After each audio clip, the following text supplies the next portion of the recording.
work group meeting, but and we've been working with some subgroups, and the commission staff has been busy working with a lot of data analytics, trying to get as far forward with market share analysis and transfer analysis and other areas where we need to kind of get ahead of the curve. Let's go around the room and introduce ourselves so that the folks on the phone will know who's here. So, Jerry? Jerry Smith from HSCRC. Shurya Chalukolu, HSCRC. Stu Gutterman from the Commonwealth Fund. Ben Stephan from the Maryland Healthcare Commission. Mike Robbins with the Maryland Hospital Association. Ann Meck, University of Maryland School of Nursing.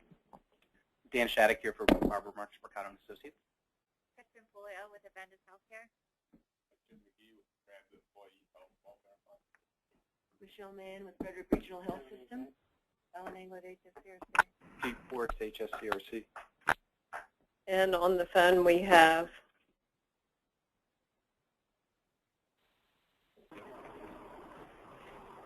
Donna is Barbara Boccato. Hi, Barbara. Hi. Up in Massachusetts. Nice.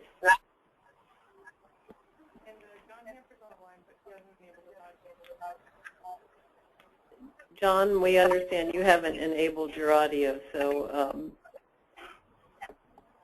if you can work with Jessica to do that, that'll be great. We'll go ahead and get started. Today we have a pretty full agenda. We've been working on looking at transfers between community hospitals and the quaternary academic medical centers, meaning Hopkins and University. We have also been working on some GBR revenue corridor policies, and those two topics will take up most of the meeting. We also have provided you with modifications that we're making to the GBR and TPR agreements now. Then we'll go through the planned schedule for the fall. So that's the plan for today. And Shuli is going to take us through the transfers analysis and policy work that we started. One of the major areas of focus really has kind of been validation in the transfer development, and we said at the onset that we would really focus on developing the policy in this work group because there's a broader audience of folks that are interested in it than just as what we would have available at a sub-work group level. So we'll let Shuli take it away. All right. Thank you, Donna. Good afternoon, everyone. So in terms of the transfer policy, subgroup met twice in the past 2 months, and as Donna said, really reviewed the data and tried to sort out some of the definitional issues around identifying transfers. Just in terms of the background, the purpose of the transfer adjustment is really to make sure that under the new payment system, the critically ill patients have enough resources when they were transferred from one hospital to Hopkins and University. So we need to make sure that we do not have any incentive to alter the current practices or create an incentive to improve the access of care for these patients. With that, so you have in front of you the draft policy and the description of the definitions. So this is the second version. We sent one in the morning. We just added one table to the end, and there is not much change if you had reviewed the earlier version before. So I will go to page 2 where we highlighted the objectives and guiding principles of the policy. First of all, as I explained, the main primary consideration is to create a policy where the most appropriate treatment is provided to the patients who are being transferred, and that the transfer should occur to serve the best interest of the patient. And then the rest of the guiding principles are outlining the main reasons and main policy objectives of this policy. In general, we think that the policy should be minimal in the sense that we will take the historical trends and then look at the deviations from the historical transfer rates, and then make adjustments if they deviate substantially from the historical trends. And then provide venues where if there are unique circumstances such as changing clinical protocols, ambulance patterns, or other circumstances. Actually, after our second meeting, we heard that one hospital was transferring cases because of some sanitary issues in another hospital. Like things like that will impact some of the transfer cases that we would review together with the data. We review and understand why those patterns are changing. And the revenue adjustments for the transfer cases in general, we created some thresholds, and this is, I expect a lot of discussion here. But again, looking at the historical trend and identifying hospitals above certain thresholds that will indicate some changes in their patterns that would warrant changes in the GBR revenue. And lastly, the subgroup really brought the issue about the relationship between transfers and the market share. And the last bullet there is to make sure that when we develop the market share adjustment, whatever payment adjustments we are doing on the transfer side is taken into account, so we do not have any double counting of the transfers in general. I'm planning to go through the whole document, and then we can go back and discuss them one by one. I think if you kind of get the full picture first, it might be easier to have the discussion forward. So in the data collection process, so in the patient level data that we receive from hospital, our discharge abstract has a discharge destination codes, and which should tell you whether the patient is transferred to an acute hospital or to SNF or any other place. And then HSCRC has a special requirement to indicate which hospital that patient is transferred to. So if the data was clean, transfer cases should have been very easy to identify. We would have just taken those and look at it. Unfortunately, as many other things, the data is really missing our data abstract.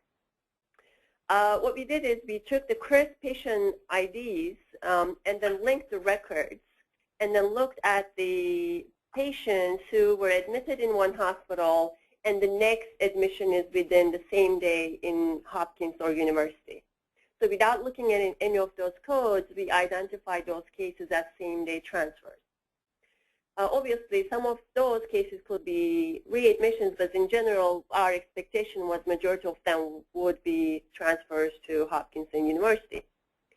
When we send the data back, and that's the table on page 3, we send the case level data back to the hospitals who are in the work group and to the AMCs and ask them to verify if indeed those cases were transfers. And if you look at the 5 hospitals who send us the numbers back, so you see in the first column is the total number of included cases, and then the ones that they said, no, these weren't transfers. So you see except Mercy, the rest of the hospitals had very low levels. So it was a good, I think it was a good definition. But then when you look at the additional transfers, you see that Sinai said, oh, you didn't pick up additional 155 transfers that we have in our system. So we are still working through this, but then if you turn to page 4, the information we got from the EMCs, and then both Hopkins and University are recording the transfers in. If you think about it, hospitals have a hard time knowing where their patients go to after they left their doors, but Hopkins and University are dealing with the transfers in, so they have better records in keeping track of the transfer cases. So they said to us, well, we looked at it, and in general, yes, all the cases that you sent to us are transfers, but we have much more transfers in our system than what you're telling us. And the issue here is, in some cases, transfers being in the evening and crossing the midnight, so that it is the next day admission, not the same day admission. So with this feedback, we went back and changed the description. Now we are looking at both the same day admissions and the next day admissions, see if it reflects a better number of transfers in both for the receiving and the sending hospital. And we don't have yet any validation results for those, but the initial results are concerning to me because we expected that we will get more readmissions in the next days.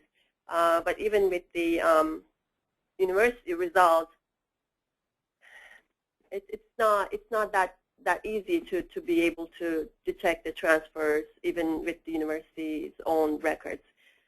So we will be doing more analysis and trying to validate both the sending hospital and the receiving hospital to make sure the counts would match from both hospitals. So we have 3 ways of information. One is the CRISP ID on our end. We will have information from the sending hospital, case level, and we will have information from University and Hopkins. So we should be able to find the same patients in all three data sources.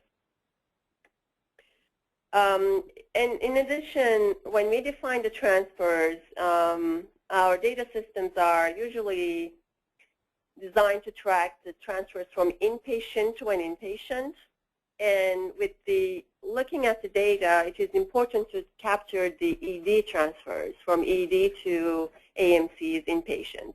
So the definition of transfer coming from the subgroup feedback is, in terms of sending hospital, patients are sent either from ED or from inpatient, but admitted at the AMC. So if the patient is transferred from ED, but not admitted at the AMC, we are not going to be counting them in the transfer policy.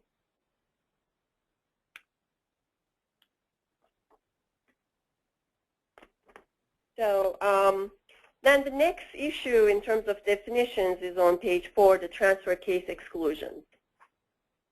So as the general principle is to make sure we provide enough resources for the critical patients and the tertiary care, then some of those transfers that are not really the typical AMC transfer should be excluded from the transfer definitions. Or there are cases where the AMCs are receiving additional trending for certain cases, so we thought that it will be double counting if we include them in the transfer policy as well. So the first category of exclusion is the categorical cases. So these are our typical exclusions from our charge per case system, research cases, oncology cases, in some cases, burn. So those are excluded also from the transfer counts. Second one is, since the global budgets are constructed around Maryland residents, we will be excluding transfers for non-Maryland residents. Third is the MDC-5, so this is cardiology and cardiac surgery. This is excluded because there are alternatives for this type of patients in the state, and similar logic also applies to psychiatric transfers and rehab transfers. If you look at the in the back, you'll see the detail of the counts, and they are really minimum, except the psych transfers and cardiology. The rest of the exclusions have minimum number counts. While we're excluding these cases, we think that we should monitor them to make sure the trends are reasonable. So then we created a category for monitoring. So the first one is obviously the excluded categories. We would like to still monitor them on a regular basis. That includes also the out-of-state provider transfers. Again, we are looking at our data, so some of those patterns may be due to changes to, changes in transfers to out-of-state, especially DC hospitals. So we would like to monitor that using Medicare data eventually, and hopefully with the all-payer claims data when it becomes available. The third one is the levels of ED diversion, and the fourth is case mix intensity and transfer cases. You'll see towards the end that we are trying to keep the policy as simple as possible. So the recommendation is not to do a case mix adjustment for the transfers. Instead, we would like to monitor it, and if we see significant changes in the case mix, then the adjustments could be done for the following year based on the changes we observe in the current year. And lastly, there was a very good discussion about the length of stay of transfer cases. In some cases, it could be better for the patient if the patient is transferred earlier than later, before major complications occur or get more serious. But in some cases, the patients could stay in the standing hospital for a longer time and there won't be any issue.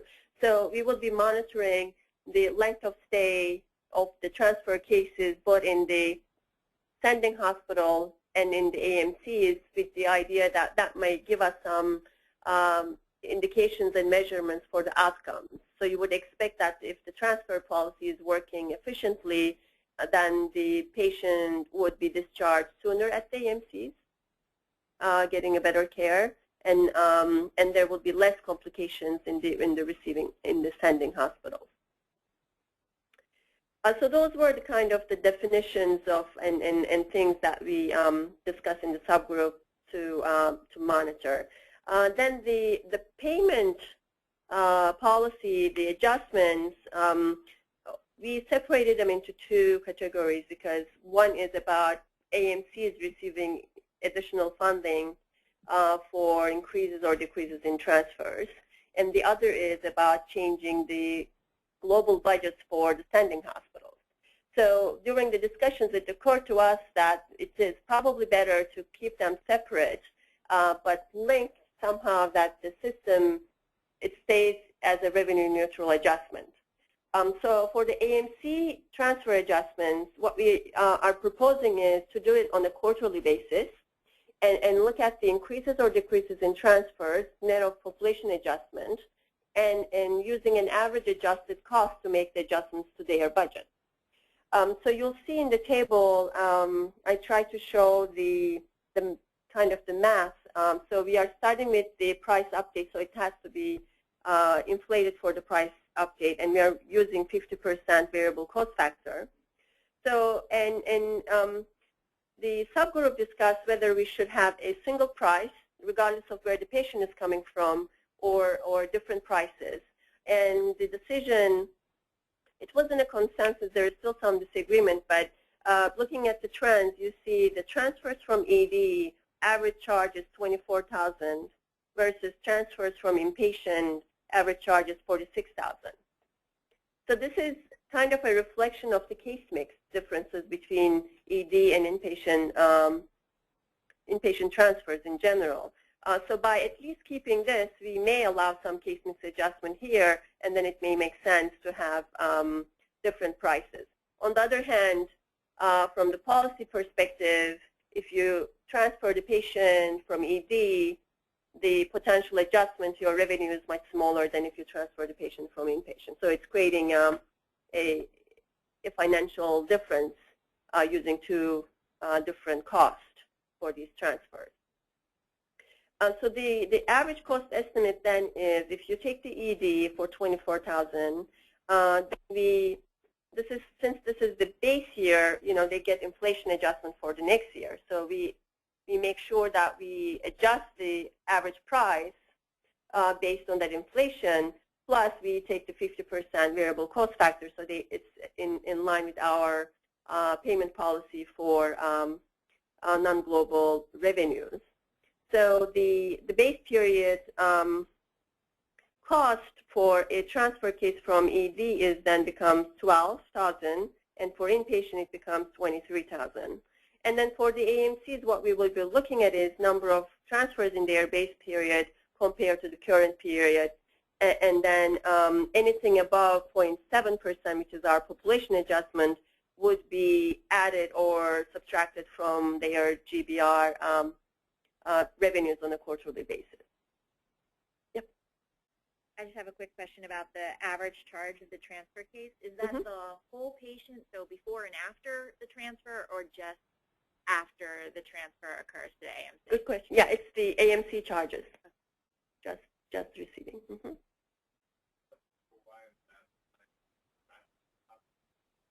So because they got that in their global budget, so there is already, so when they constructed their global budgets for AMCs, their revenues are total revenue. We didn't have separate transfer adjustments, so they got that increase already built into their current levels.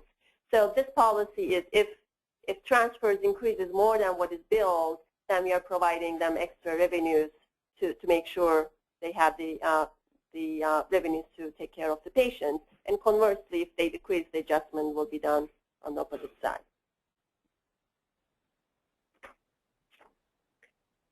Then on the other side of the equation for the hospital GBR adjustments, so this is a little bit more complicated.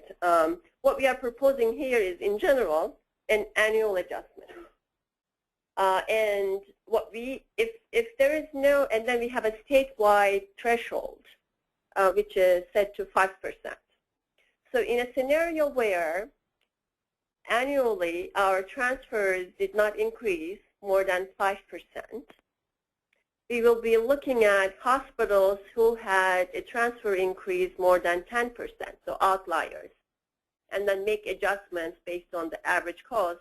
Only the hospitals who had more than 10% increase in their transfers. In a scenario where the statewide transfers increased more than 5%, then we will be adjusting all hospitals who had transfers higher than 5%. So it depends on how much statewide growth we will have in the transfers. So the basic rationale is if the statewide trend doesn't show any much increases, then we are only looking at hospitals who had significant transfer increases. But in a statewide policy, if we have a statewide increase, we need to find monies to fund the whole transfer increases above 5%. So, and 5% is around $5 million, and we have enough funding from the demographic adjustment to keep that without any adjustments. But if it is about 5%, then all hospitals who have an increase will be brought down to 5% decline. So basically, the intent of that is to not have a lot of adjustments going on to the hospitals unless they truly change their transfer approach. We really don't want hospitals to have to think twice about whether to transfer a patient. So this takes the thinking out of it, that if you keep doing it the same way you've done it in the past, you shouldn't have to think about whether there's one more, one less, or two more, or two less. So this takes that worry, if you will, out of it. Oh, my budget could be changed by allowing up to $5 million to move without making an adjustment to anybody's budget except for Hopkins and University. But there could be somebody who really decides to, well, I'm not going to, I'm going to change my policies and I'm going to discontinue my coverage for GI or NICU, or I'm going to change my service, and so there's a wholesale change, and it's a large change, and so we don't want it to flow into that dollar pool, and so we've set a 10% threshold. Now, we might adjust those thresholds as we get a little bit more experience. Anything that doesn't flow through this policy will still be reconsidered when you get to the market share adjustment. So just because there's no adjustment here doesn't mean there wouldn't possibly be another adjustment coming with a market share adjustment. But we really aren't trying to have a real tight market share adjustment flowing with this policy. We're just making sure that the money is available to take care of the transfer patients on a current basis. And just one clarification on the 10%, it's also 10% and at least 10 additional transfers. So that if you have a real small hospital, that 10% could be one case or two cases. So it really has to be more than the 10 as well when you look at it. So if you go to Table 2 on page 7, maybe if I kind of walk through the math a little bit, you may have a better understanding of it. So at Table 2, we took the 5-month trends and then annualized it, and then calculated the total transfer costs based on whether they were coming from ED or IP. So I would look at the percent cost growth column, and you see that the Garrett County had 125% increase in total cost of transfers. And you see this is ranked by that column, so you see that's from highest growth to lowest one. And then in the Gbr Revenue Transfer Adjustment, we have a dollar amount of that 125. It looks a lot, but it's a small hospital, so it's $218,000 in total. And if it was only 10% growth, the limit for this hospital is $17,000. And in this case, they only had 2 cases of additional transfers. So by making at least 10 additional cases, Garrett County is not going to be adjusting. We are not going to be adjusting Garrett County's GBR budget because it's below the 10 case threshold. So in this table, we just did the adjustment assuming that the state was under 5% transfer growth.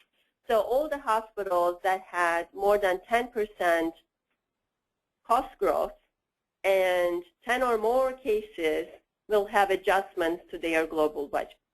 The green on the additional cases, so you see there is another hospital, Fort Washington, with 5 additional cases. Even though their cost growth is 36%, there's not going to be adjustment for that hospital.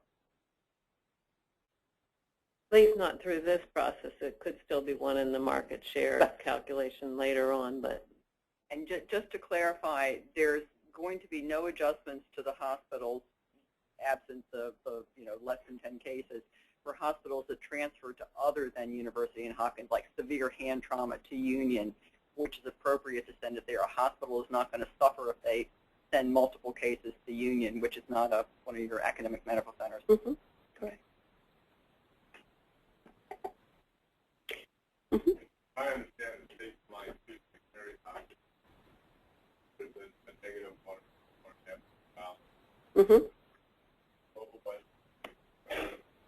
Correct.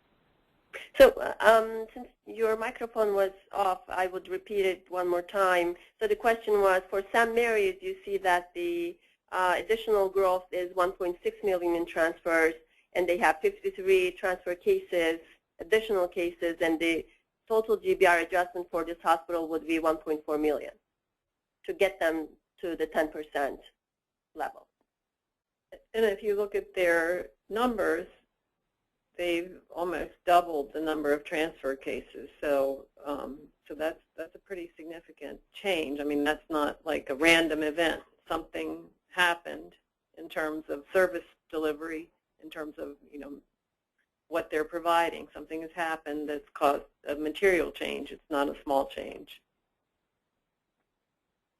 And if in the event that we have a general increase in the transfer cases, rather than stopping at 10%, we will be going down to 5% growth. So then we will have additional 2 hospitals who will be receiving penalties, and then the amount adjustments will be based on 5% instead of 10%. It's not penalties. We're moving money out of their budget because they're not providing the care. Right. Right. Yep. I just was looking at the math, thinking of a cost of a transfer, and so I just took the top 2. So St. Mary's, who's had this 53 case increase, averages $27,600 per case. and Baltimore, Washington, that's had the 41, averages 40,000. Just to make sure I did the math right here.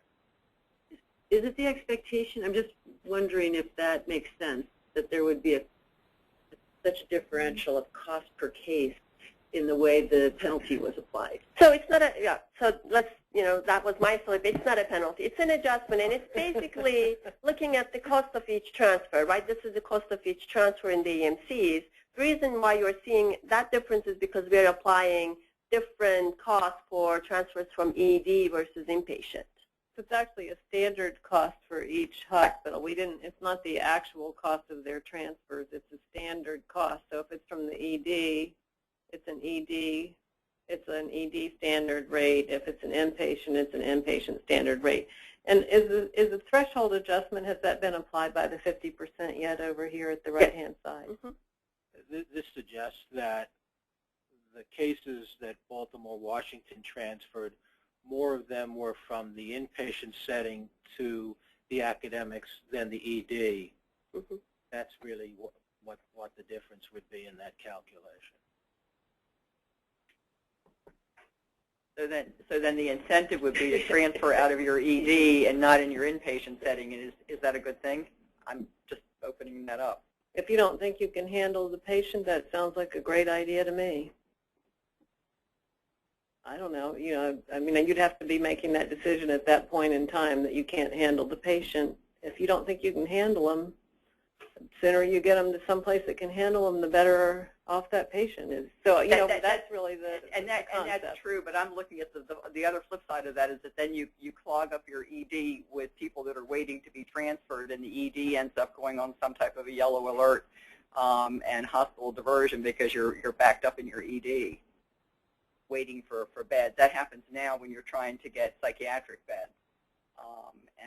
And sometimes even when you're waiting to get a patient down into Hopkins or University, they're sitting there in your ED clogging that up.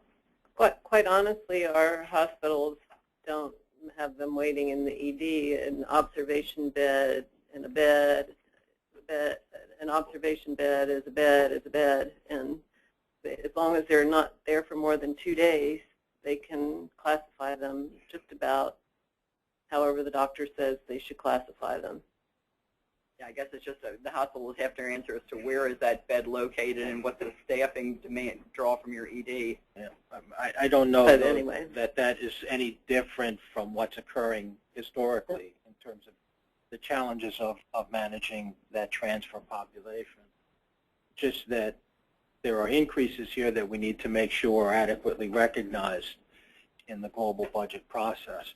I do have one question, and because it comes from the definition where you said within system transfers. So if I'm looking, for example, and I know Hank will love this one, at Baltimore, Washington Medical Center, the suggestion those would just be cases from Baltimore, Washington to Hopkins only that are being reflected there. So they've seen an increase in the transfers they're doing outside the system, and that's what's being reflected in their adjustment here. Yes, thank you.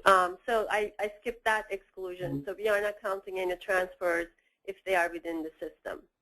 So hospitals, Hopkins, within themselves won't be. Baltimore, Washington.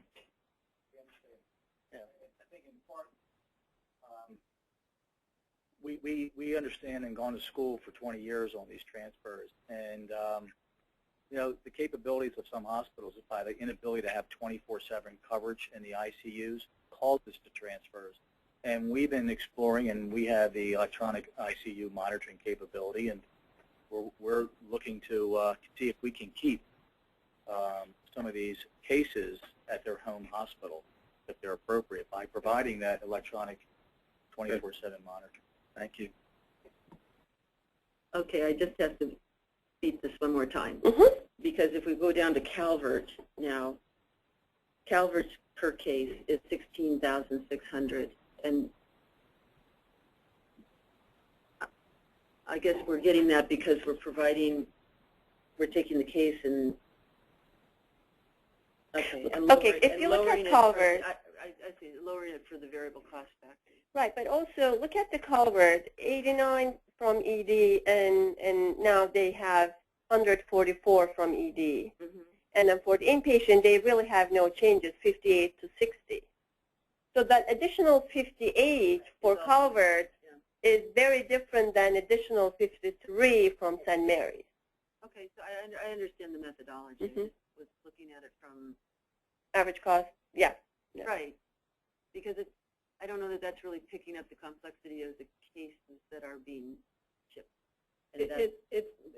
We're not intending to pick up the complexity here.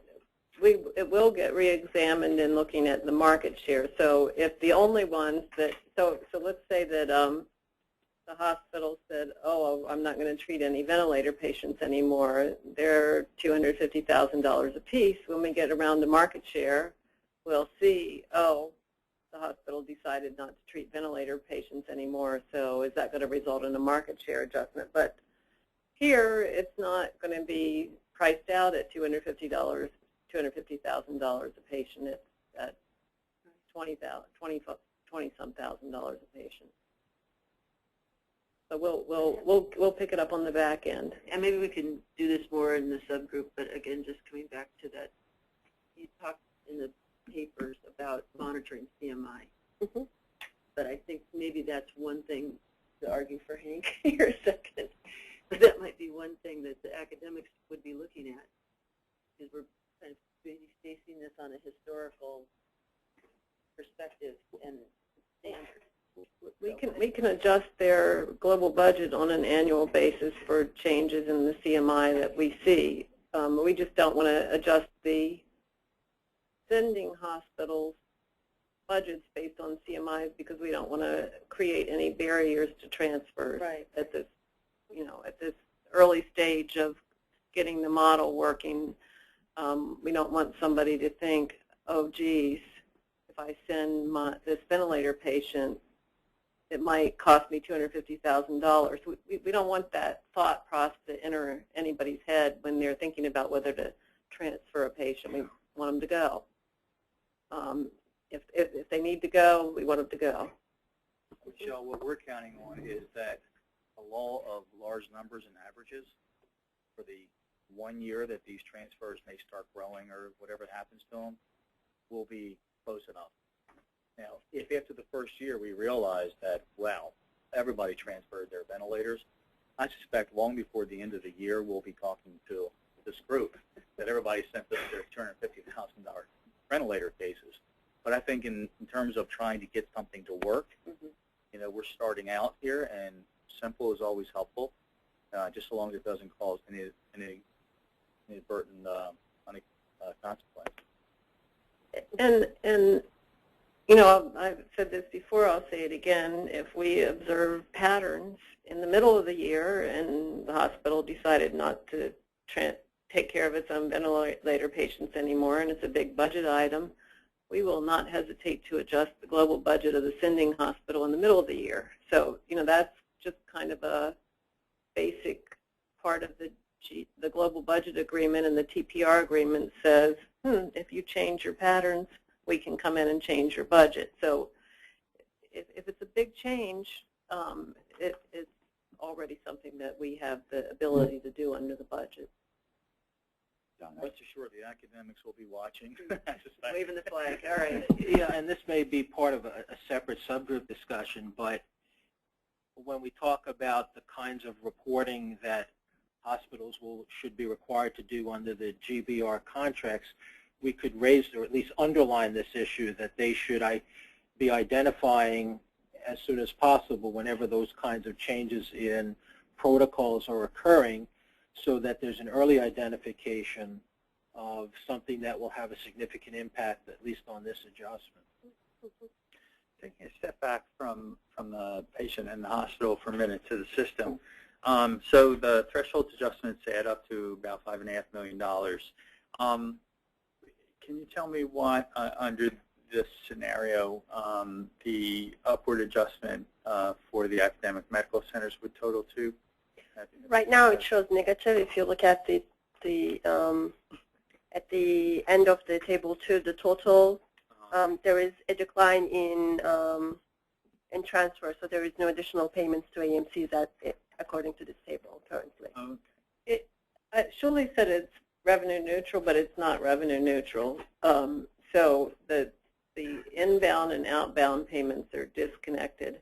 And so we could allow University and Hopkins payments to go up by $5 million and take nothing out of somebody else's global budget. If somebody else's global budget goes down because they had more than a 10% increase, Hopkins and University's budget could also go down if the regional or if the statewide transfers went down. So we could actually have things going down in both directions. So it's not, we disconnected them on purpose so that the patient would come first in the equation, and that we wouldn't be taking money away from global budgets of community hospitals for normal changes in volume that might just come from the luck of the draw, if you will, in terms of patient severity from one year to the next. So that's so that they are disconnected. So the negative adjustments for the transferring out hospitals with big changes in their transfer rates is not to pay for the extra money that might go to the teaching hospitals. It's to provide an incentive to make sure that you kind of hold your transfer policy steady and don't make any big changes in transferring. Or pay attention to it anyway. And it's a precursor to the market share adjustment that you'll look at later on in the year anyway. So if the scenario was different, when I say revenue neutral, I meant if you were paying additional money to AMCs, we have a $5 million buffer with the existing policies. And if you pay additional, then we need to make sure whatever we collect from this table is at least at that amount. Otherwise, we will be taking it against the limit. And also, the other thing we could do is, based on the amounts that are adjusted in 1 year, could also give us some indication for the next year's buffer that we could have before we make any adjustments to the GBR hospitals. Historically, do you notice a lot of variation from year to year in transfer? I don't think the data is good enough for us to tell. In fact, that's really if you look back, and if we can't rely on the data that's marked as a transfer in the record, we only have crisp IDs back until 2012. So I don't think we can really say right now if there's a trend. I think the academics believe that it's an increasing trend, and I believe generally from my experience from around the country that the trend has been increasing somewhat because of, possibly because of the, as surgery has gotten more and more non-invasive, so hospitals don't necessarily want to staff up ICUs and weekend coverage and some of the things that they might have done in the past, and so some of the complex severity of patients in some of the community hospitals has gone down. So it's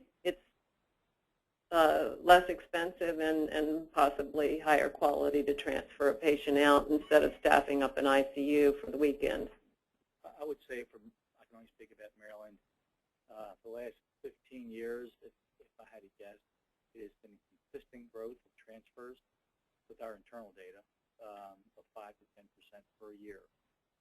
It's been a lot. And what's the more recent, is to follow what Donna said, we have seen in the last couple of years, not so much the $40,000 severe cases, but they seem to be a little bit less severe, suggesting that some of the cases probably could stay at some community hospitals, but it's very costly for them to staff up to keep those cases. And so we've seen a little bit of that, and we've seen a little bit of leveling out here, coincident with the last 3 or 4 months of hospitals getting on GBR. It's interesting to me. Yeah, it's, for the most part, it's, we've been through this with the staff, and, there's a clear pattern here that gave us a great deal of concern that we not go at risk that would cause us to maybe think differently about this acceptance of these patients, which we would not want to do. So far, this policy we think will work for us, and at least in accepting the 50% variable cost factor, and we have to get started. So this is a good policy from our perspective. And I was going to say, I was going to walk through some of the tables at the back, but I'm really not very comfortable with the numbers. Looking at the trends, we first need to really nail down how we identify the transfers before making judgments on the variations. Especially, I was feeling much better when we were looking at only the same-day transfers. Now that we expanded the window, we need a couple of weeks at least, and I appreciate that all the hospitals are really turning the data very quickly to us, but just sorting it through has been a nightmare for everybody. In general, the overall number seems to be similar, but in the detail, especially for the trend analysis, it's not there yet to really say what is happening.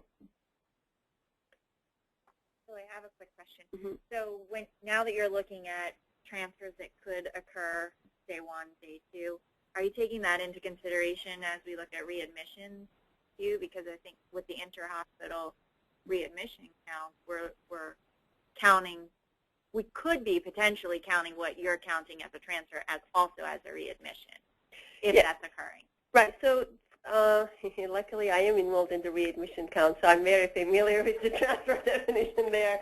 So there, it's the CMS definition, and it's the same-day admissions. So as we are looking at the next day, it will be interesting to see what that proportion is of the readmissions. It might be hard to do those adjustments for the readmission ones because we are bound to the CMS definitions, but we'll explore what the implication is for readmission counts. One of the things that we did see is I think there's about over 1,000 cases that are lapping over the day. So if the sending hospitals would just decide a little bit earlier in the day to send that patient instead of at midnight, we would have a reduction of 1,000 admissions.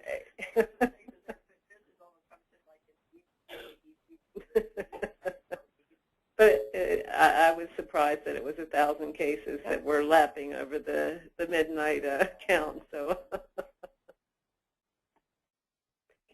anybody who sat in a hospital waiting to be discharged after the decision has been made might understand why it went past midnight.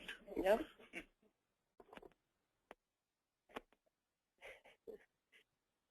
So in general, maybe I'll just go through the exclusion counts with you on page 10.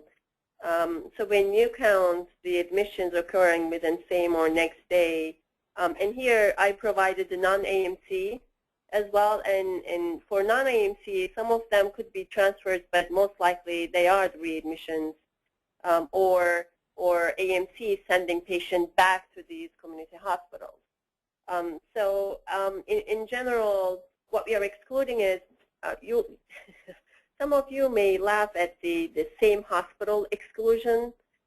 It's kind of the artifact of our regulations. If the patients are transferring patient from a medical bed to a psych bed or vice versa, they submit that as a discharge to us. So it looks like they are transferring the patient to themselves. So this is kind of a data cleanup count for us to have it there. Then the next exclusion is the same system. So as Mike reminded me, that we are excluding the transfers within the systems. And then non-resident, as you see, it's not that many. The higher counts are on the MDC-5 exclusion in the site. And you see the numbers for non-AMCs are quite high for those two categories as well. And then you'll see some other detailed information for the charges, the APR-DRG categories if you are interested, and maybe it might be more helpful to look at the sending hospital trends and the product line trends at the end, rather than looking at the APR-DRGs. So I guess on the 16, the trend table that we provided on table 6, the question about the variation. So this is January to May preliminary data, and in general, university is showing declines, but with their data, they couldn't tell me that I was right with this. So I'm very we are working on it, and the Hopkins too, it shows no change, and we are working with them to clean up and get a better sense of the trends.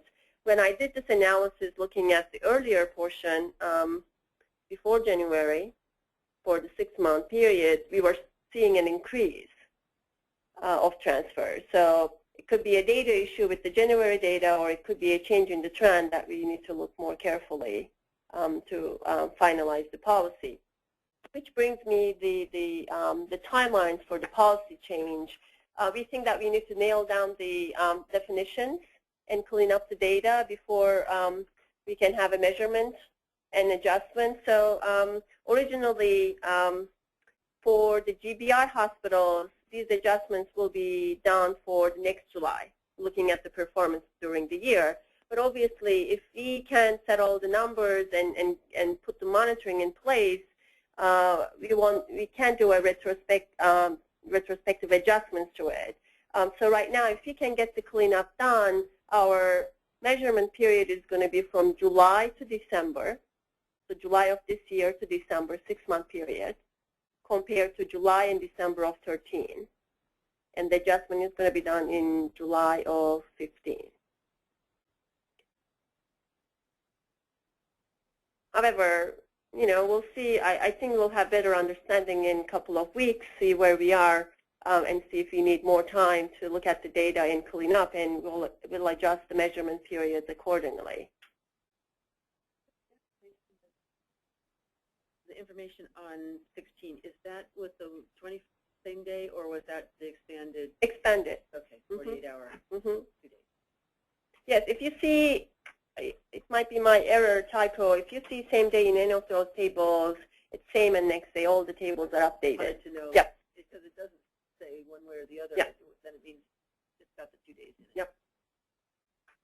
So I need to comment here that this reconciliation is not a small matter by any means, and some of this is at times just, I mean, I'm not being close to the reconciliation, but I can tell you our internal numbers show 10 to 12,000 inpatient and ED transfers per year, and these numbers don't come anywhere near that. So there's still a disconnect. And I know our team is working on this to try to reconcile this, but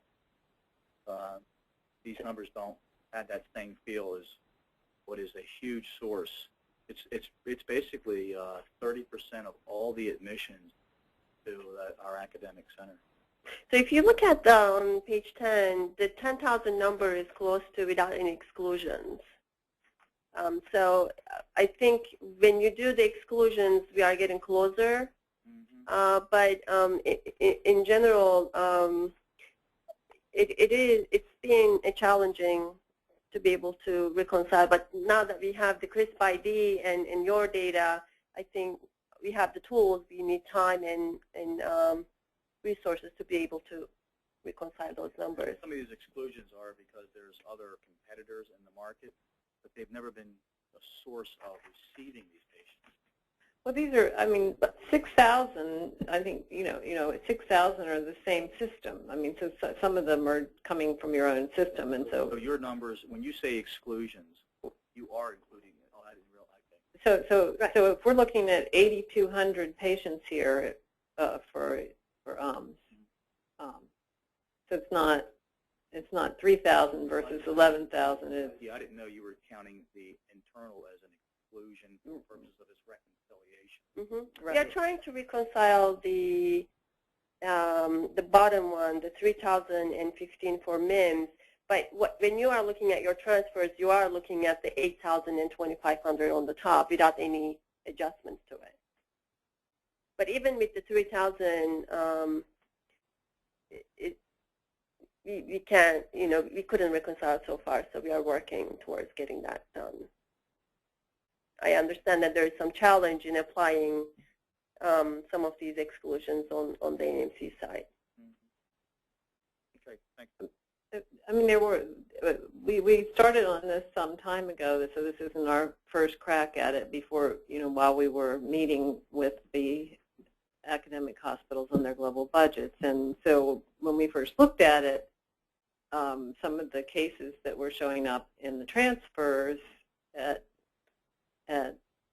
university, some of them were the next day. So now we've actually pulled those in, but some of them were 10 days later. So they really ended up being a referral instead of a transfer, and that's not, it was not an insubstantial number that were more than 1 day later. But we haven't, we need to go back and so they went home in between.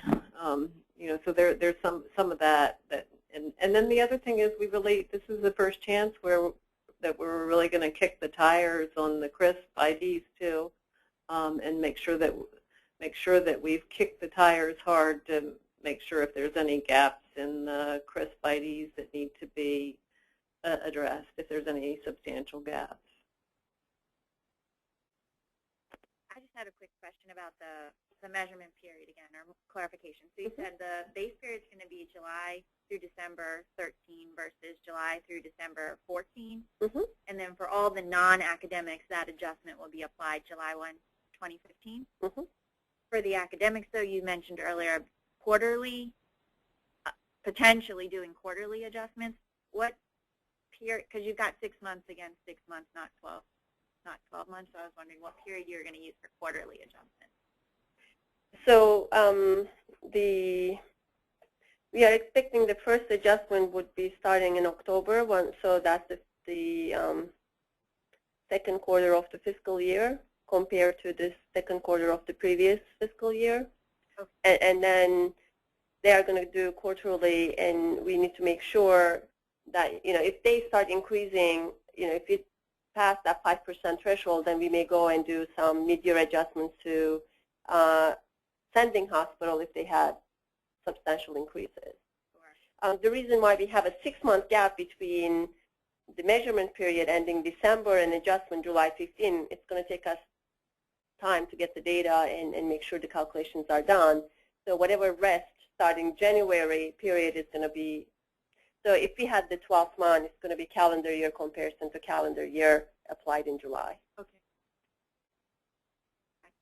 Okay, and so could you just remind me the $5 million, the funding source of that? So in the demographic adjustment, when we scaled all the demographic adjustments, if you remember, our projected population growth is 0.7. When we scaled demographic adjustment, we reduced it down to 0.6. So we left some buffer there to allow some kind of unique adjustments that we expected to come, and transfers is one of them. Transfers and categorical. Categorical, yeah. Right, the growth in categorical, the growth in transfers, and the growth in categoricals, we have a set aside.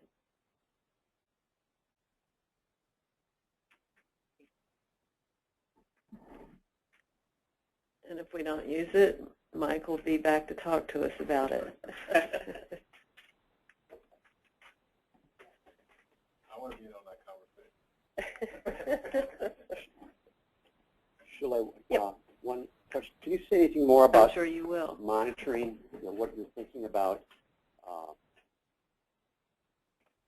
Particularly, I'm interested in ED diversions. How do you propose to do that? So we are. I think there's a public log of ED diversion, so yeah, I think it's a very public. Yeah, there is a public log. Yeah. There's lots of reasons for diversion. Right. I think we are also working on the GBR reporting template that hospitals are supposed to give us other information besides, and this will be one of the information that we request regularly for them to report on whatever the time period that they decide in that work group. But there is a separate work group looking at the GBR reporting template. So this is going to be going there. self-reporting complaints will happen rapidly with the issue, too. If somebody has diversions to their hospital and they send them somewhere else for readmission, they will let us know about that quickly, too.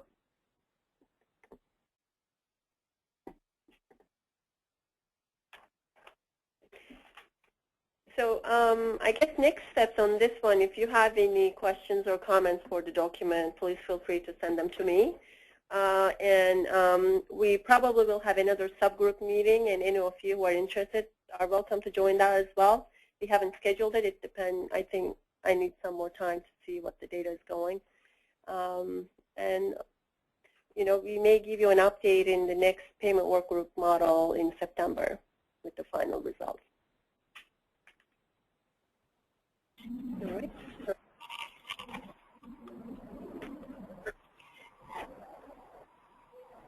Donna, if I might, I don't know if you can hear me. It's Barbara. Yes, we hear you. I just, and I don't know if this is the time, as I listen to this discussion, I just think, you know, on the physician side, the question of transfer is going to be very important as, you know, lines of service may, you know, be changing in significant ways. So I just note that I don't think it needs to be talked about now, but it's something that as I listen to the discussion that I know in terms of physician alignment and so on, we're going to really need to be thinking about. Right, Barbara, thank you. And I think, you know, one of the things that we really did try to do is to make it so that that the physicians wouldn't have to think about, the transfer, that if their patient needs to go to another hospital, they need to go to another hospital. They don't need to think about it, and so that's why we provided the buffer zone so that nobody will be asking the physician what, you know, or, you know, so I think that the buffer zone, as Shuli referred to it, is really focused on keeping the physician aligned with the patient interest of transferring the patient when they need to be transferred, and not having a mechanism to make sure that that funding is available with the academic institution if they're deciding to make that transfer, and not making it a monetary issue that has to be thought about. But if there's a wholesale change if the hospital decides to completely change its pattern of transfers based on new protocols, that they should expect to have their budget adjusted. You know, one way of phrasing this that may make it a little less stretching is to stress that this is not a penalty to the transferring hospitals. It's simply an adjustment of their global budget to reflect a difference in how where their patients go, whether they end up in the hospital or end up somewhere else. So that kind of takes the sting out of, because it's easy to interpret this as a penalty for transferring as opposed to an adjustment of your global budget for different practice patterns. We'll look for any, we'll try to reflavor, but if you have any particular suggestions to make sure that we've written it so that it is as helpful as possible to explain what we're trying to do, we'll be open to any suggestions. And the other thing that I didn't emphasize is this is kind of in line with the patient-centered care. You know, leaving aside the technicality of defining transfer or the adjustments, this is really about, you know, sending hospitals to see where the patient is going, why they are going, and get a better systems in place to make those transitions as smooth as possible, or find the best care for them. And from the AMC's perspective, you know, they know where the patients are coming, but they are also looking at it in a different way, and maybe they can work more closely with the sending hospital to, you know, to improve the care. So it's really looking at the patient rather than a case in a hospital.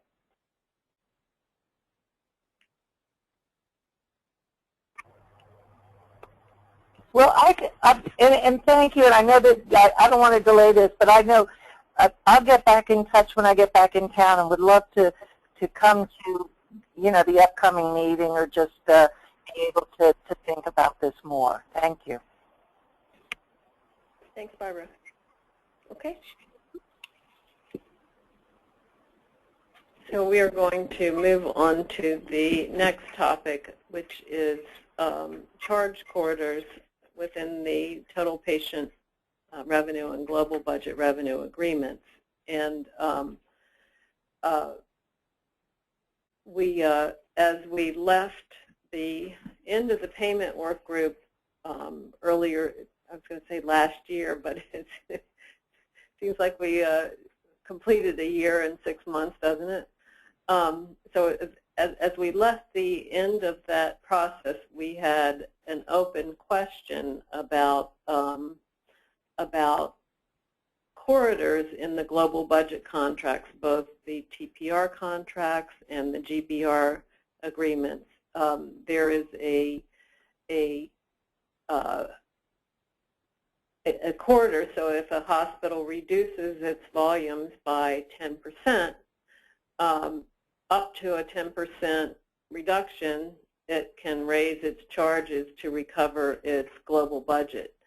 But once it hits the magic 10, then the ability to raise charges is not laid out in the global budget agreement. There is no avenue laid out in the global budget agreement to release the charge corridor above 10%.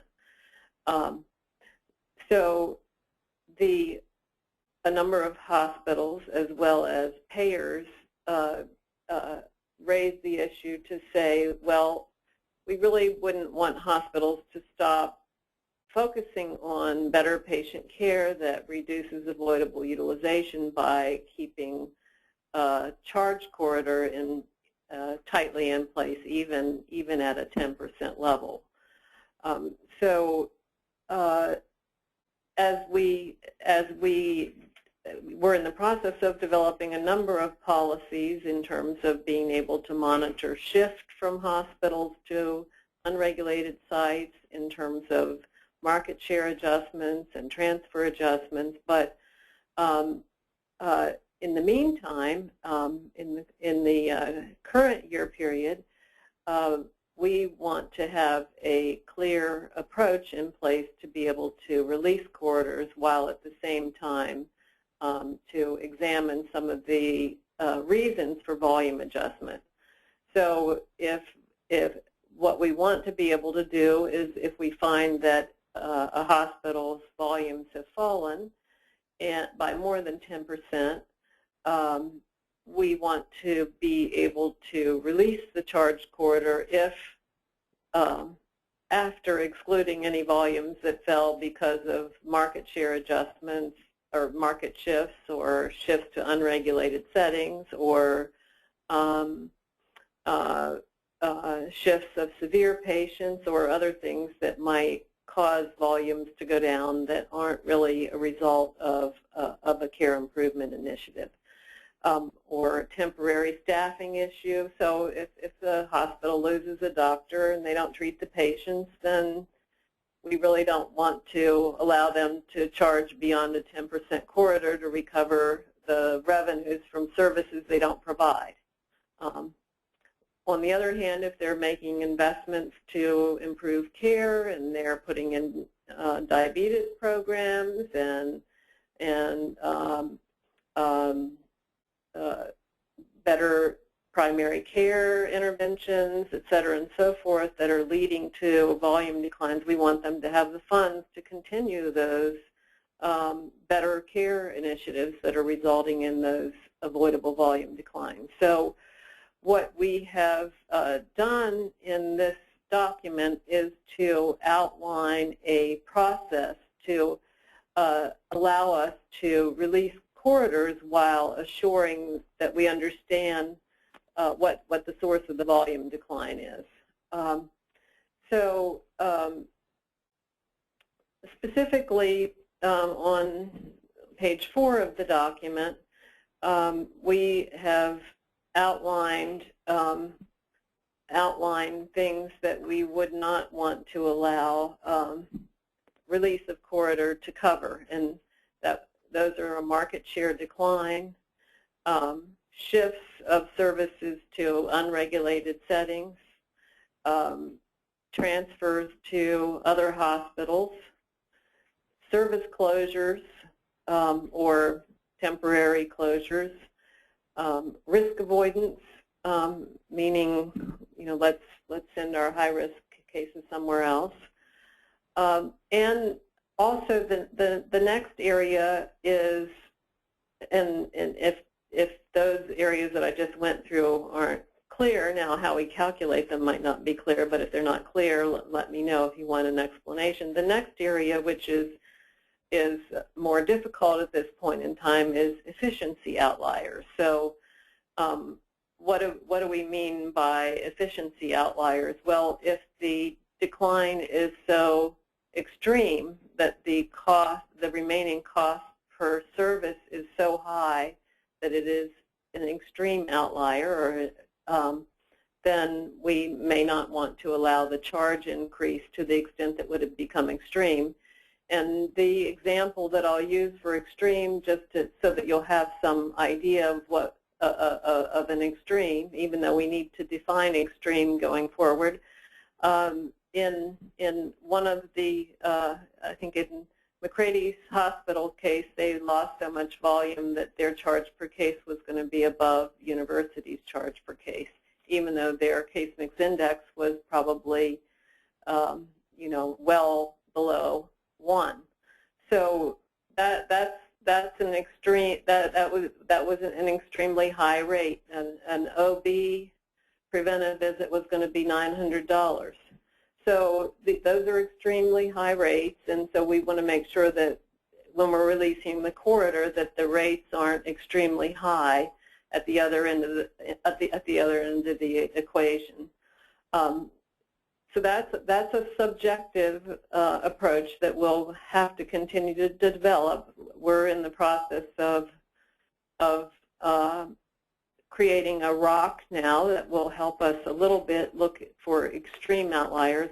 3% above is not extreme.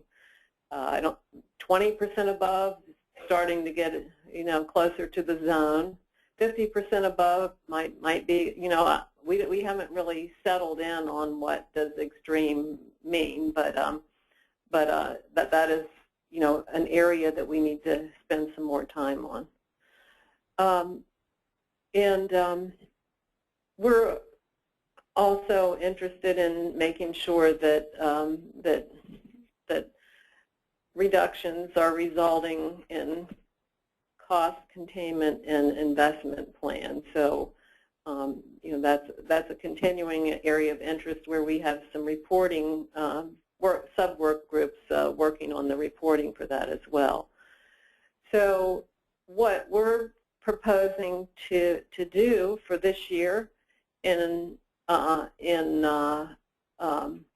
relieving corridors is the hospital would request relief, and to grant relief we would want to look at the steps that we would want to take is to look at their base period volumes compared to their current volumes for each rate center split between inpatient and outpatient, and have an adequate explanation for decreases, particularly in outpatient volumes where shifts can occur to unregulated settings.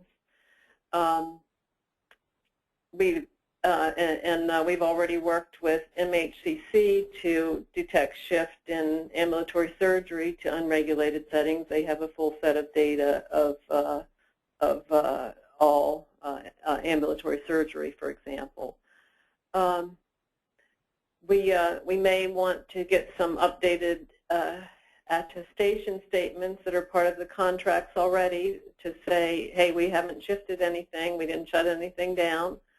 And then also to complete a market share analysis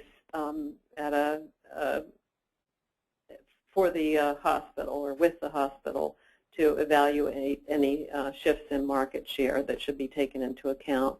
Look at the case mix and severity levels, then also look at actions and interventions and discuss actions and interventions that have been implemented that resulted in the volume reductions.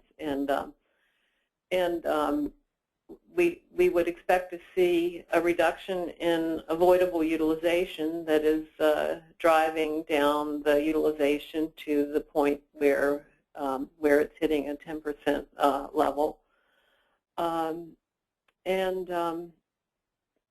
That is, now we are automating some of these things, but they're not all automated yet.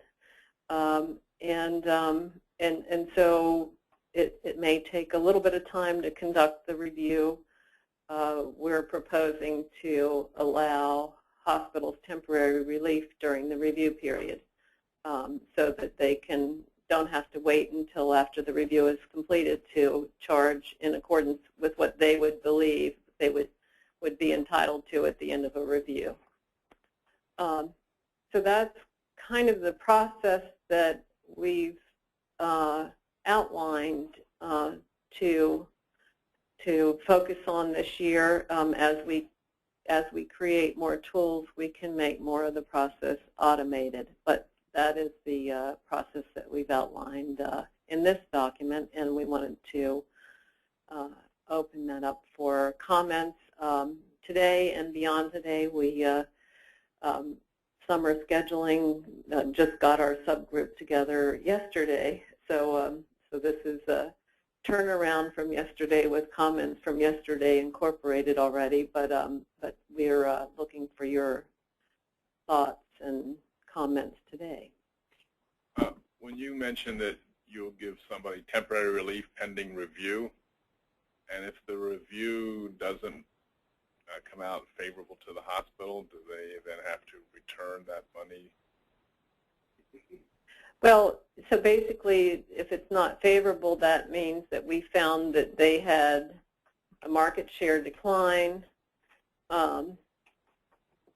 that they shifted to unregulated settings, or they transferred to another hospital, or they closed the service. So those are things that they're already supposed to not keep the money for. So we would be happy to take what was due back at that point. So if they, if they breached the corridor and it was because of those items, we would be happy to take it back. It's not, we're working in a time where people are working with the best information they have, and so we're not interested in being punitive in any way either. So I think it would depend. If we determined that they didn't do any of these things, but it was an efficiency issue, then we probably wouldn't, take it back on the back end. We're talking about 3 months probably at the high end of it. So take back is not something that we're trying to keep take back out of our vocabulary as much as possible, because it creates an unfavorable environment to work in, and I think we're trying to encourage people to reduce avoidable utilization, and so we would try to avoid a take-back situation if possible. I guess I'm looking at it from a narrow perspective. We would have already paid that bill during that 3 months. We would have been billed. And obviously, when we're working on very tight margins, anything we can get back, we would like to get back. Yeah, I think, Jim, the question is whether you can go back and refund under our statutes, or whether the commission, in fact, has to prospectively reduce future rates to recover that money. So the previous patient may not see a refund. Yeah, there would future patients would see reduced rates of the hospital. Then that's, if you will, how they give the money back. And what we're going to encourage, so I'm thinking there might not even be that many cases where we're going to encourage hospitals, if they've hit a 5% volume decline already and they're thinking they're going to get more, they should come in when they hit 5, not when they hit 9.5. Now, you could have a downdraft and all of a sudden you're doing something, you're pushing, and you get a surprise. But in terms of some of the nursing home initiatives actually have reduced volumes faster than people were expecting. The nursing home admissions might drop by 30%, and if you had a lot of them, it could go fast. But we would encourage hospitals to come in when they hit 5, not when they hit 10, and start working through a model where they can monitor and we can get comfortable and monitor through it. Wouldn't also, if you discontinue a service line, wouldn't that trigger a notice to the Healthcare Commission for the CON? It triggers a requirement for them to notice us, but sometimes they don't really remember to do things until they start looking at it. That oh yeah, we discontinued this. They forget. So and maybe they won't come in and ask for corridor relief, and they'll wait until we find it. But that's not a good thing because they have a contractual agreement with us that says they'll tell us when they stop doing something. But and the CON as well. There's CON for the service. Sometimes the CONs are pretty broad categories, so there could be a service inside of a service. It's not a complete discontinuation. And for example, they didn't do this, but I'll say, well, if Frederick decided to stop GI coverage, that wouldn't really be a service, a whole service line, but it might cause their volumes to go down because they're not doing that service. Or somebody, somebody closes down a unit for months for renovation and they stop doing their psychiatric service and all the patients are somewhere else. That one, I don't know if that I don't know what the CON requirements are. So most of the CON requirements regarding closing of a service pertain to notice to it's only when a service is only offered at 3 or fewer facilities in a county, which would largely affect our rural counties or more rural counties, that more deliberation is required. But I think what Donna said is you're probably contemplating this from a much narrower service reduction and elimination of, say, OB, which of course would generate a lot of concern at MHCC. Donna, this is a one-year policy, I take it, right? So have you given any thought to looking at this over time as hospitals continue to reduce rates over, a 3-year contract or something that they may have signed? And so that's one question. And the second would be that is the 10%, is that monthly specific or is that looking at the entire year? So a hospital may need to increase its rates in the month of June by 12%, but its corridor for the year is only 5%, for example. Is that clear? Yeah, this isn't about monthly. This isn't about charge compliance on a monthly basis. I mean, I'm not saying that that's not important, but this is not about the ups and downs of month to month of how you're getting in. If your corridor for the year is, I mean, it's about this document is about the annual number. Have you given any consideration to over a 3-year period? And, if volume declines, you reset the order NISI based upon the volumes from the prior year, so you could see a continuing pressure on downward volume. I am not favorable toward annual so that would actually give you a 10% a year corridor. That's huge. So I want to see every time you hit 10%. If you've hit a 10% decline, I want to make sure that that we know what the cause of that decline is and that we address it and move forward from that point so that we can reset from the point of release. So to be clear, you're intending to reset in year 2 of a 3-year contract. If there was a 10% decline in volume, you reset the rates for the hospital based upon the lowered volume? If you release the corridor, then we could do that. Right. We haven't worked out the mechanics of that, Ray, but we could do that if we release the corridor. Does that affect the overall global budget? Because it could, because what you could get if you left the global budget intact and the volumes declined is you could get a large increase in the individual unit rates. Well, that's what you would have. That's what you would even have. if you released it and you lower, if you release, it's not going to change the rates 1 cent. Right. Whether you lower the volume in the rate order or you don't lower the volume, it's not going to change the rates that you're charging by 1 cent if you're trying to charge up to the global budget, right? Got it.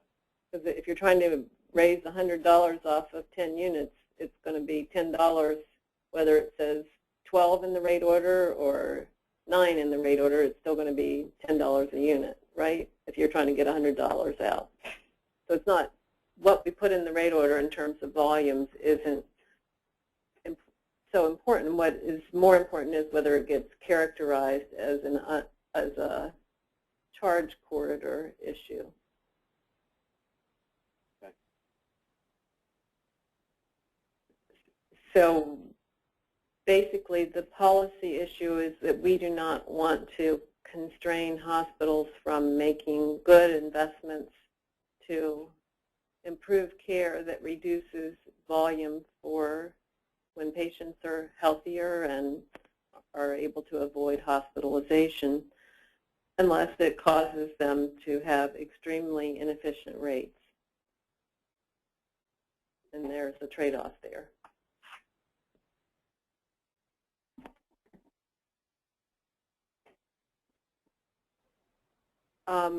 Are there some additional questions and comments as we move around the room here on this issue?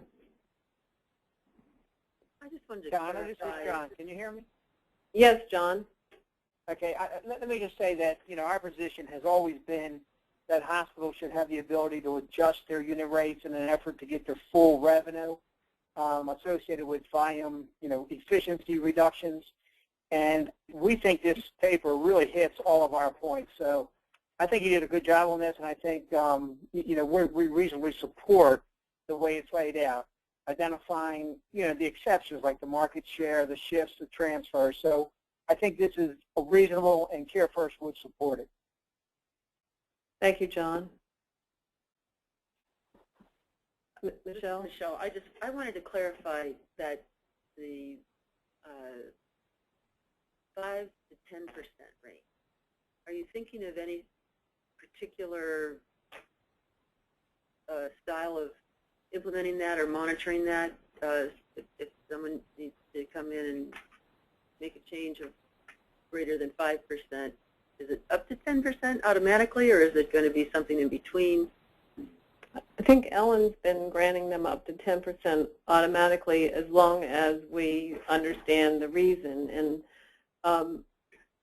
there are some training and education issues. So because they're on there's center basis corridors too, but we had some issues with some of the TPR hospitals where they were thinking it was like the old CPC, and they were trying to do the whole rate increase in med-surg. Well, this is really not what we want. We want it to be spread across the board.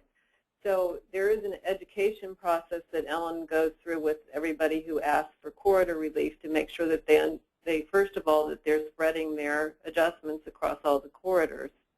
And secondly, we won't grant corridor relief for cross-subsidization. So if somebody wants to undercharge their clinic rate by 20% so that they can keep the money, too bad. There's a 10% hard stop, and we're not going to do it for cross-subsidy.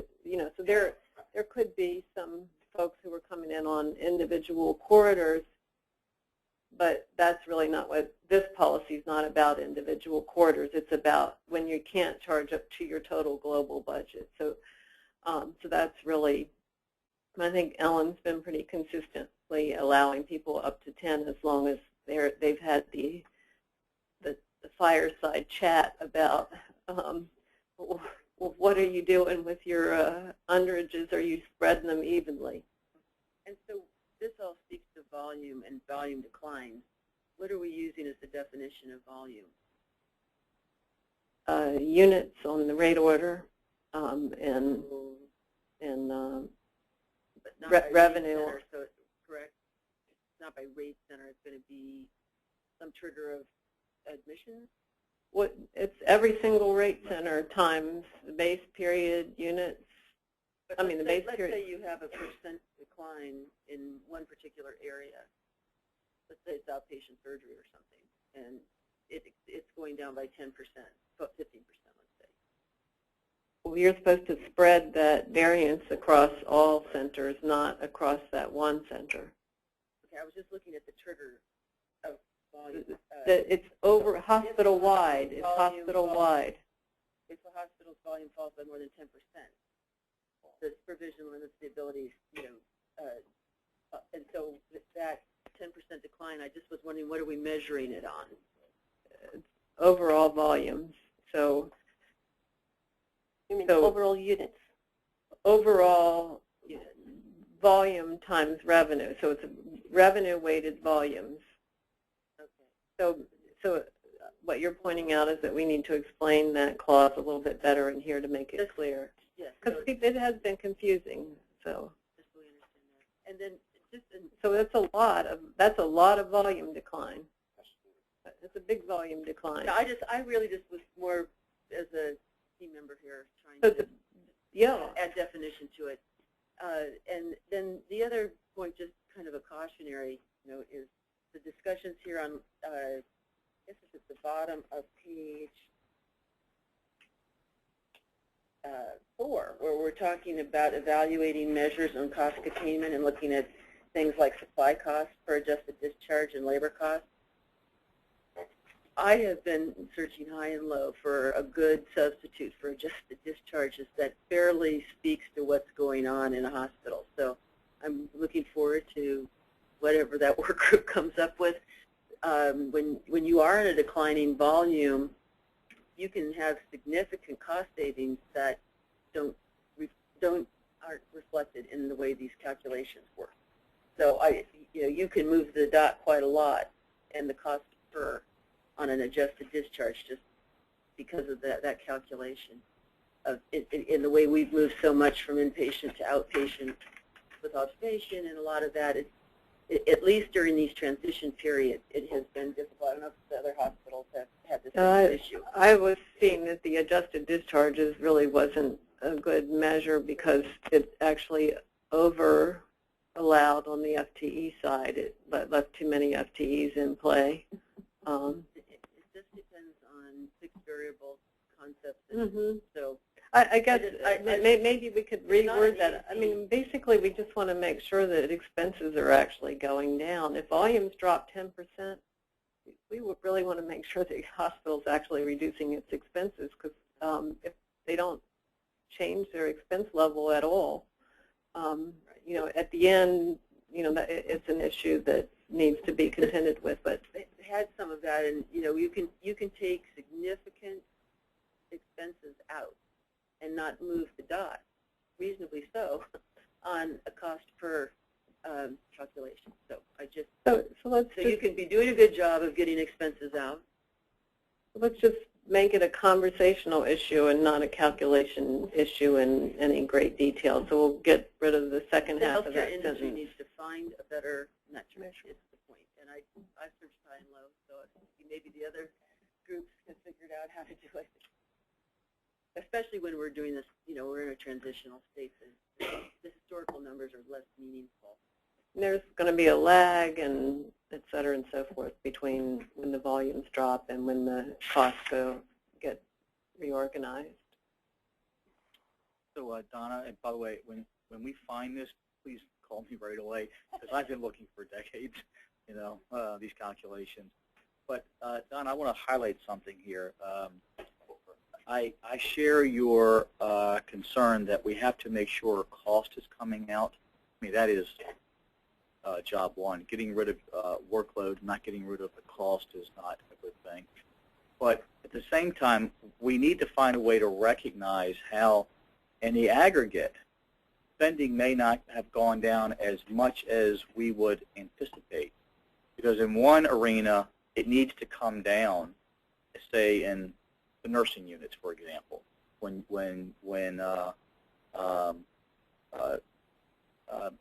average daily census falls. But on the other hand, we're going to see expenses when we open that discharge clinic. We'll see expenses when we invest in more ambulatory services to avoid that hospital cost. So we have to make sure that we find a way to be monitoring where the ups and downs are. That's what I would ask. And we do have a sub-work group starting on tracking investments because, there's going to be disease management clinics. It's going to be, there's plenty of investments to make in order to make population health better. So it may not go down dramatically overall, particularly early on, but it should go up in some places and down in others. But I guess we're at least wanting to have a conversation about it so we are understanding what's going on and to the best, and maybe make it a little bit more conversational and a little less calculation here in the document. Yeah, and just to add a follow-up to you, what you said about some of the nursing costs, I have to speak up on that too. If you lost your volumes because your surgeon left town, you may be able to ratchet down a lot of associated labor costs with that because of the nature of surgery. But if your volume still left, some of your medical elderly, frail elderly who are very complex with the comorbidity, the labor costs in caring for them may really not come down all that much. It is tricky, and I'm familiar with it. You're right. Are there other comments at this point? Well, since you just saw the document right now, we'll certainly continue to take editorial or other comments on the document.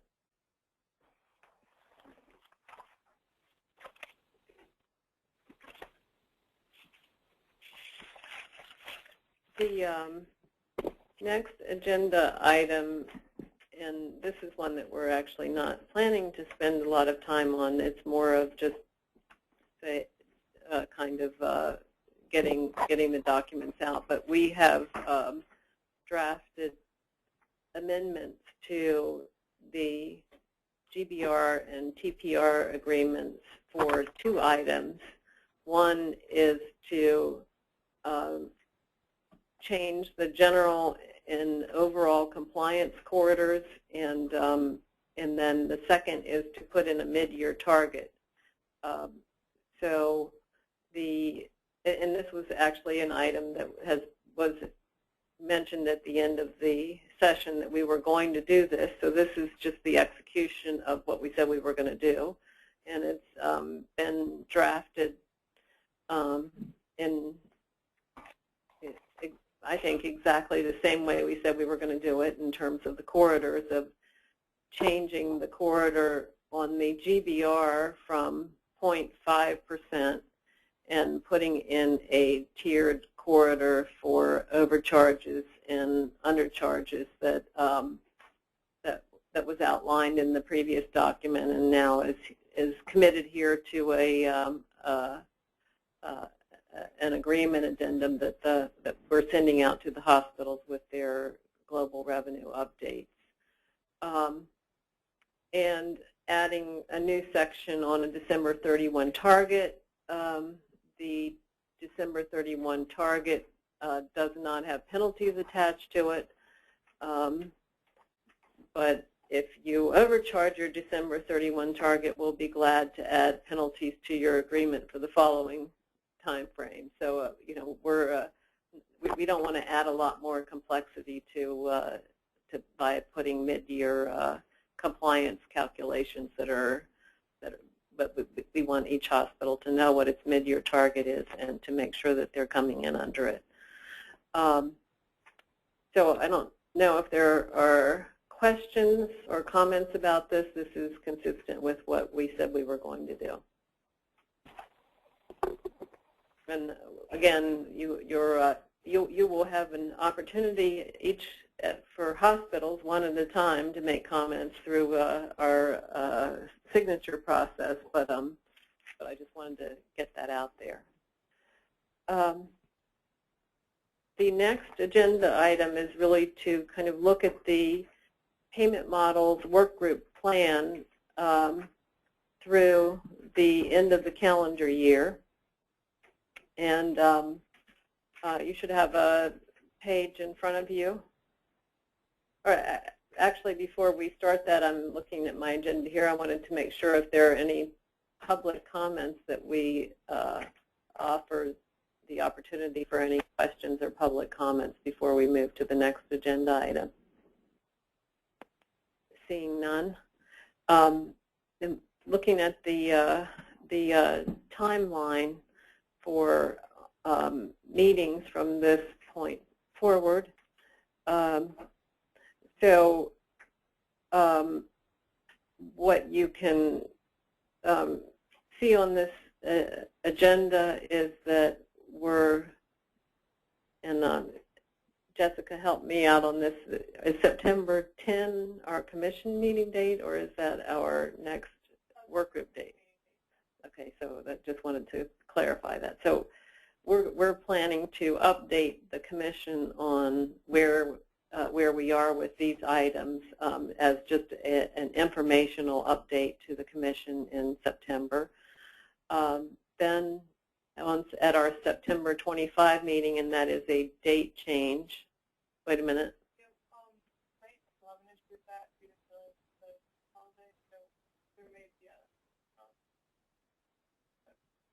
So we're still struggling on the scheduling issue, whether it was the 24th, now it's the 25th, but it might not happen on that day because of holidays. So, okay, so anyway, at that meeting, we will finalize the transfer approach, hopefully, reconciliation permitting. Take any final comments on the revenue corridor approach, review the cost of care template that we've been working on with the payers, and review guiding principles for the market share policy, and just take a first crack at looking at some of the data analysis that we've been doing on market share. So we're not focused on we won't be coming with a white paper or a document that says here's what we are thinking of doing. We're thinking that we'll be there with some raw materials of data of saying this is what we're seeing, this is how we run the data, you know, what do you think? Then we'll be giving in October a report to the Commission on what we are planning to do for transfers in the GBR revenue corridor. In October, we have had some requests for presentation. So we've mentioned one in particular from Ken Thorpe, who's requested to present on market share, and we'll continue to look at market share. So I think from October until we're going to be really heavily focused on market share calculations. And then we'll also begin to focus on uncompensated care analysis and monitoring. And I know that's in here, and I'm not seeing it, and I'm sure it'll jump out at me as soon as I say it, but also we're focused on looking at the Medicaid savings analysis in terms of any potential release of assessment dollars if we're finding savings to the Medicaid program under the new model. Oh yes, it's actually in the October 29th. So basically, trying to complete the two things that we talked about today, and then shifting to focus on market share, Medicaid savings, and touching on uncompensated care. And that is more than plenty of work through the end of the year. Also, we will have subgroups working on GBR reporting templates, one for general reporting and one on infrastructure costs. So those subgroups will be working through this process and reporting back and making recommendations for the work group. So that's a pretty full plate of work to take us up through the end of the calendar year. Are there any things that you see that you were thinking that we just had to do during this time frame that we don't have on this list? Other problems like world hunger or anything that other issues that are missing, Mike? No, actually, what I was going to suggest is that as the staff provides monthly reports on the status of the various targets, the dashboarding information, that you might want to use this work group as a sounding board in terms of what we're learning, what we're seeing in terms of the trends in those numbers, and perhaps use this work group to provide some feedback and discussion around why those trends are what we might be seeing. So just to provide some additional flavor as you produce those reports for the Commission. Okay, so add trends, and maybe if we get some Medicare data in the door here pretty soon, we could actually share some of that too. We do have some new trustee projections from the actuaries, and we're digesting this, but we could bring those here as well to review with folks. Other suggestions or comments? Thank you.